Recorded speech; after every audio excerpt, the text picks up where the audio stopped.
कोयटा एक पुराना शहर है जिसके नाम का लुग़वी मानी किला के हैं। ख्याल है कि ये नाम किसी किला की वजह से नहीं, बल्कि इस वजह से पड़ा है कि कोयटा चारों तरफ से पहाड़ों से घिरा हुआ शहर है, जिससे वो एक कुदरती किला है। इसके अतराफ में जो पहाड़ हैं, इनके नाम चलतन, जरगून और महरादार हैं। सब पहाड़ बुनियादी तौर पर खुश्क हैं। कोयटा कदीम शहर है जिसके वजूद का सबूत 6वीं सदी ईस्वी से मिलता है। इस वक्त ये ईरान की सासानी सल्तनत का हिस्सा था। 7वीं सदी ईस्वी में जब मुसलमानों ने ईरान फतह किया तो ये इस्लामी सल्तनत का हिस्सा बन गया। 11वीं सदी ईस्वी में महमूद गजनवी की फतुहात में कोयटा का जिक्र मिलता है। इसके बाद एक ख्याल के मुताबिक कांसी कबीला के अफराद ने तख्त सुलेमान से आकर कोयटा में बड़ी तादाद में सकूनत इख्तियार की। सन 1543 में मुगल शहनशाह हुमायूं जब शेर शाह सूरी से शिकस्त खाकर ईरान की तरफ फरार हो रहा था तो यहाँ कुछ अरसा कयाम किया था और जाते हुए अपने बेटे अकबर को यहीं छोड़ गया, जो 2 साल तक यहीं रहा। 1556 तक कोयटा मुगल सल्तनत का हिस्सा रहा, जिसके बाद ईरानी सल्तनत का हिस्सा बना। 1595 में दोबारा शहनशाह अकबर ने कोयटा को अपनी सल्तनत का हिस्सा बना लिया। 1730 के बाद ये रियासत कलात में शामिल रहा। 1828 में एक यूरोपी मुसाफिर के मुताबिक कोयटा के इर्द गिर्द मट्टी की एक बड़ी दीवार थी जिसने इसे एक किला की शक्ल दे दी थी और इसमें तकरीबन 300 घर आबाद थे। सन 1828 और इसके बाद कोयटा का जायजा लेने के लिए कई अंग्रेज मुसाफिर कोयटा आए, जिनका मकसद अंग्रेजों को मालूमात मुहैया करना था।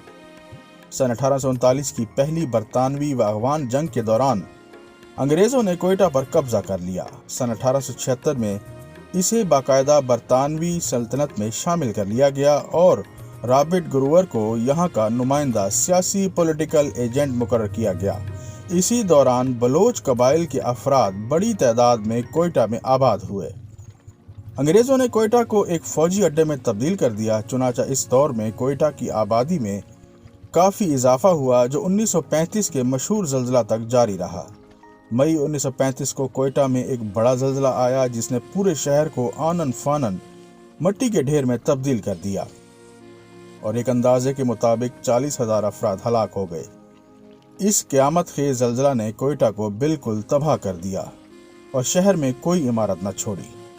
ये ज़ल्ज़ला एक अंदाजे के मुताबिक 7.1 की शिद्दत का था। इसका शुमार जनूबी एशिया की तारीख के 4 बड़े ज़ल्ज़लों में किया जाता है, जिसके बाद कोयटा की तारीख नामुकम्मल है। इस ज़ल्ज़ला के बाद कोयटा की तामीर न हुई, मगर तमाम इमारत यक मंजिला थीं। इसके अलावा बरतानवी लोगों ने चूँकि अपने फ़ौजी अड्डे अफ़गानिस्तान की सरहद के साथ बना लिए थे, इसलिए उन्होंने कोयटा की तामीर नौ में कोई दिलचस्पी न ली। लेकिन कोयटा चूँकि अफ़गानिस्तान और ईरान की तिजारती रास्ते पर था, इसलिए आहिस्ता आहिस्ता इसने अपनी हैसियत दोबारा मुस्तहकम कर ली। इसकी तिजारत अफ़गानिस्तान के साथ चमन के रास्ते और ईरान के साथ नोशकी, दालबदीन और तफ्तान के रास्ते दोबारा शुरू हो गई। सन 1947 में पाकिस्तान की आज़ादी के बाद कोयटा पश्तूनों अक्सरियत इज़ला पर मुश्तमिल ब्रिटिश बलूचिस्तान का सदर मकाम था।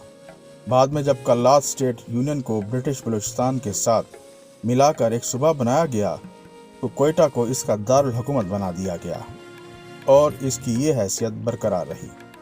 ये अपने फलों की तिजारत और क्रोमाइट की कानों की वजह से मशहूर है। नाज़रीन कराम, इस तरह की मज़ीद दिलचस्प और तारीख़ी मालूमात को जानने और वीडियोस को देखने के लिए हमारे चैनल को सब्सक्राइब करें। शुक्रिया।